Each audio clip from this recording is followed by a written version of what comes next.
श्रीमद्भागवत महापुराण प्रथम स्कंद अथ 10वां अध्याय। भगवान श्री कृष्ण का द्वारिका गमन। शौनक जी ने पूछा, धार्मिक शिरोमणि महाराज, युधिष्ठिर ने अपनी पैतृक संपत्ति को हड़प जाने के इच्छुक आतताइयों का नाश करके अपने भाइयों के साथ किस प्रकार से राज्य शासन किया और कौन कौन से काम किए, क्योंकि भोगों में तो उनकी प्रवृत्ति थी ही नहीं। सूत जी कहते हैं, संपूर्ण सृष्टि को उज्जीवित करने वाले भगवान श्री हरि परस्पर की कलहाग्नि से दग्ध कुरुवंश को पुनः अंकुरित कर और युधिष्ठिर को उनके राज्य सिंहासन पर बैठाकर बहुत प्रसन्न हुए। भीष्म पितामह और भगवान श्री कृष्ण के उपदेशों के श्रवण से उनके अंतःकरण में विज्ञान का उदय हुआ और भ्रांति मिट गई। भगवान के आश्रय में रहकर वे समुद्र पर्यंत सारी पृथ्वी का इंद्र के समान शासन करने लगे। भीमसेन आदि उनके भाई पूर्ण रूप से उनकी आज्ञाओं का पालन करते थे। युधिष्ठिर के राज्य में आवश्यकता अनुसार यथेष्ट वर्षा होती थी। पृथ्वी में समस्त अभिष्ट वस्तुएं पैदा होती थी। बड़े बड़े थनों वाली बहुत सी गायें प्रसन्न रहकर गौशालाओं को दूध से सींचती रहती थी। नदियां, समुद्र, पर्वत, वनस्पति लताएं और औषधियां प्रत्येक ऋतु में यथेष्ट रूप से अपनी अपनी वस्तुएं राजा को देती थी। अजात शत्रु महाराज युधिष्ठिर के राज्य में किसी प्राणी को कभी भी आदि व्याधि अथवा दैविक, भौतिक और आत्मिक क्लेश नहीं होते थे। अपने बंधुओं का शोक मिटाने के लिए और अपनी बहन सुभद्रा की प्रसन्नता के लिए भगवान श्री कृष्ण कई महीनों तक हस्तिनापुर में ही रहे।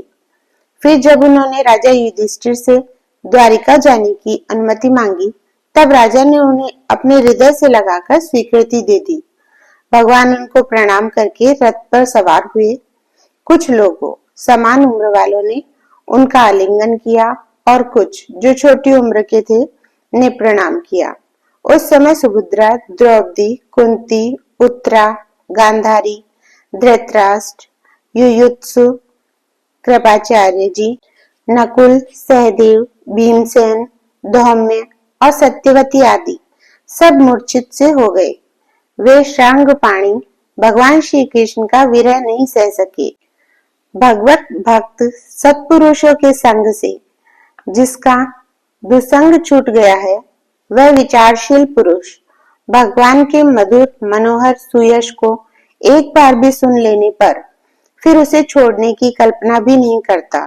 उन्हीं भगवान के दर्शन तथा स्पर्श से, उनके साथ आलाप करने से तथा साथ ही साथ सोने, उठने, बैठने और भोजन करने से जिनका संपूर्ण हृदय उन्हें समर्पित हो चुका था, वे पांडव भला उनका विरह कैसे सह सकते थे।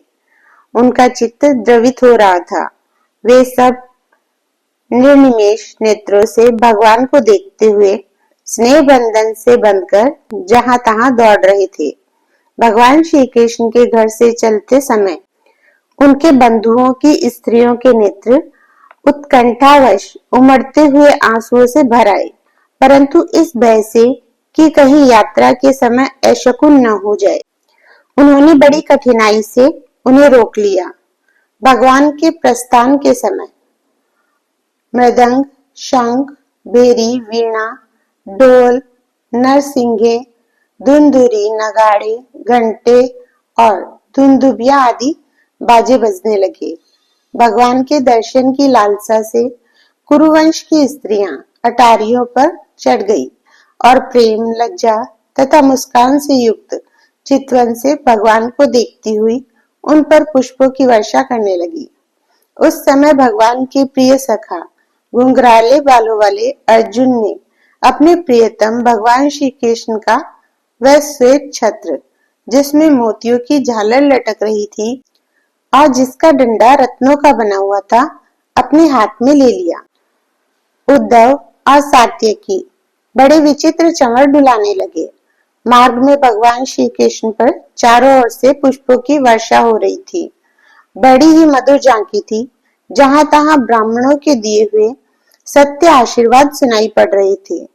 वे सगुण भगवान के तो अनुरूप ही थे, क्योंकि उनमें सब कुछ है, परंतु निर्गुण के अनुरूप नहीं थे, क्योंकि उनमें कोई प्राकृत गुण नहीं है। हस्तिनापुर की कुलीन रमणियां, जिनका चित्त भगवान श्री कृष्ण में रम गया था, आपस में ऐसी बातें कर रही थी जो सबके कान और मन को आकृष्ट कर रही थी। वे आपस में कह रही थी, सखियों, ये वे ही सनातन परम पुरुष हैं जो प्रलय के समय भी अपने अद्वितीय निर्विशेष स्वरूप में स्थित रहते हैं। उस समय सृष्टि के मूल ये तीनों गुण भी नहीं रहते। जगदात्मा ईश्वर में जीव भी लीन हो जाते हैं और महतत्व आदि समस्त शक्तियां अपने कारण अव्यक्त से सो जाती है।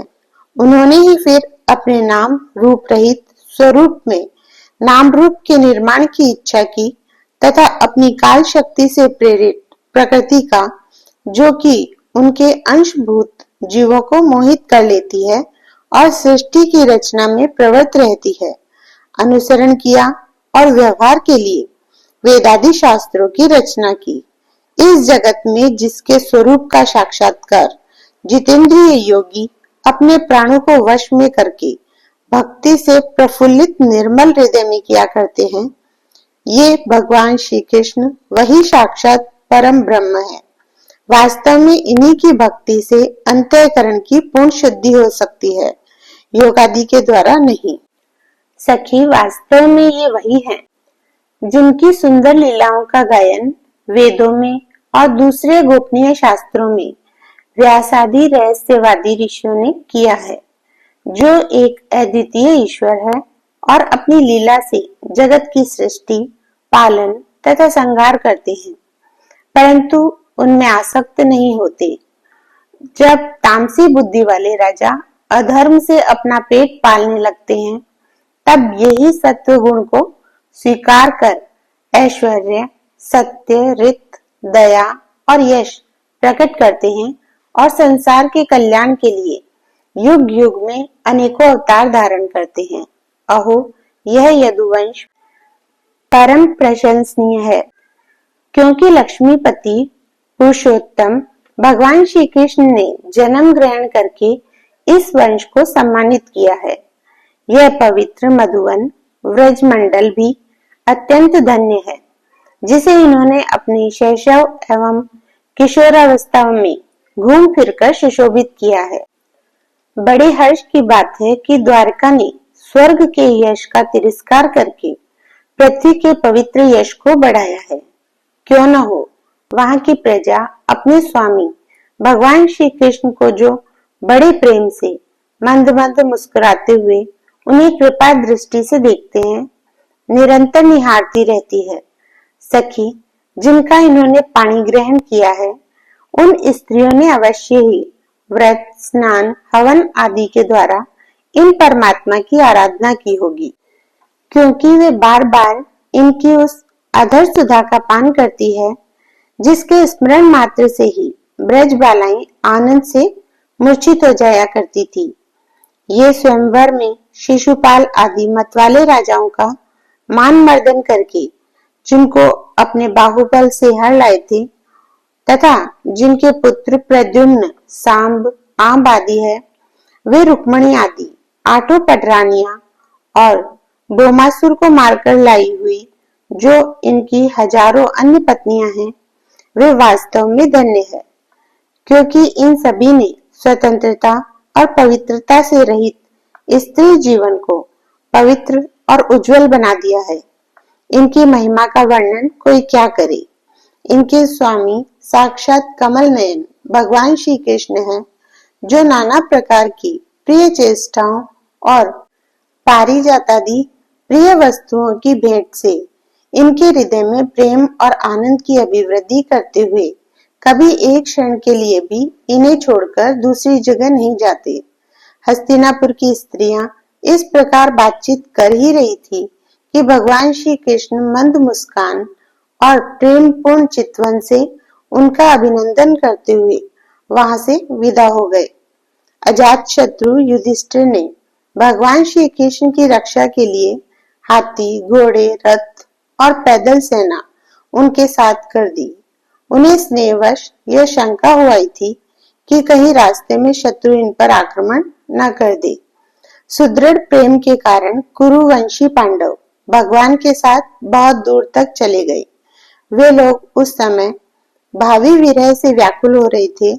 भगवान श्री कृष्ण ने उन्हें बहुत आग्रह करके विदा किया और सात्यकी, उद्धव आदि प्रेमी मित्रों के साथ द्वारका की यात्रा की। शौनक जी, वे कुरु जांगल, पांचाल, शूरसेन, यमुना के तटवर्ती प्रदेश, ब्रह्मावर्त, कुरुक्षेत्र, मत्स्य, सारस्वत और मरुधनु देश को पार करके सौवीर और आबिर देश के पश्चिम आनर्त देश में आए। उस समय अधिक चलने के कारण भगवान के रथ के घोड़े कुछ थक से गए थे। मार्ग में स्थान स्थान पर लोग उपहार आदि के द्वारा भगवान का सम्मान करते। सायकाल होने पर वे रथ पर से भूमि पर उतर आते और जलाशय पर जाकर संध्या वंदन करते। यह उनकी नित्यचर्या थी। इति श्रीमद्भागवते महापुराणे पारमहंस्यां संहितायां प्रथम स्कंदे नैमिषोपाख्याने श्री कृष्ण द्वारका गमनम नाम 10वां अध्याय।